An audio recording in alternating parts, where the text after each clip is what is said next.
We're Hacker Twins, and this is our Gantry robot. It's powered with a continuous servo and a lot of 3D printed parts. This is to support our 3-legged walking robot tripedal, so I don't have to hold him anymore when we're testing walking sequences. Let's get started.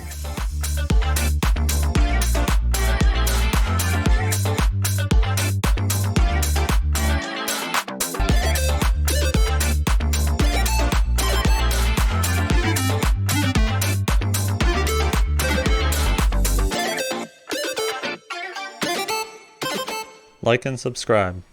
This gantry is controlled with an ESP32, a powerful little microcontroller that can run its own web server. So on my local network, I can actually use HTTP commands directly from the browser to control the speed and direction. In this 8-foot wide pallet rack, I made this gantry system with 3 major components. The first one holds the drive shaft and the continuous servo. It's really important I have a pulley on each side, because I'm just using a groove on the pallet rack. It's not really designed for this gantry system. This way it pulls the gantry evenly.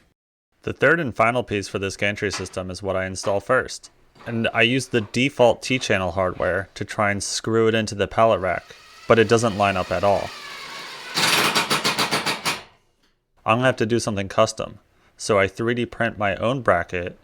I designed it in the open source software FreeCAD, and it actually took a few prints because this T-channel is really precise.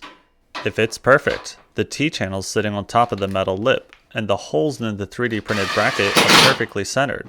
So the weight will actually be on the T-channel, not on this plastic bracket.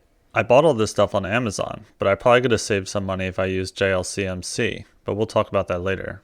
These 15mm timing belt pulleys are actually for 3D printers, and my plan was to use this wooden dowel because I could cut it down to size and the screws would fit really nice into the soft wood, but it's way too flimsy and it's just not going to support the robot and the gantry system. 3/16 metal rod is definitely the way to go, but it's kind of tricky to start the hole. I had to tap it with a hammer and then drill by hand. I'm going to slow down the camera a little bit and you can just see I did get this hole pretty centered.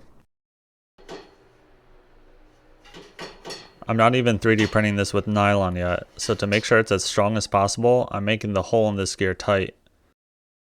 And 3/16 inch metal rod means the largest carter pin I could fit in here is probably 2mm. The small gear is going to be spinning faster and taking a larger load, because the drive gear is bigger and slower.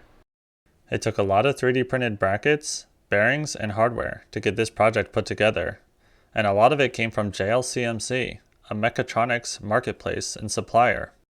It's a one-stop hardware service with global delivery for engineers, manufacturers, and hobbyists like us. Right now on their website, you could get a $19 coupon if you register and sign up. And honestly, it's just the most affordable and best way for us to get a bunch of hardware. Use the affiliate link below, it really helps out our small YouTube channel.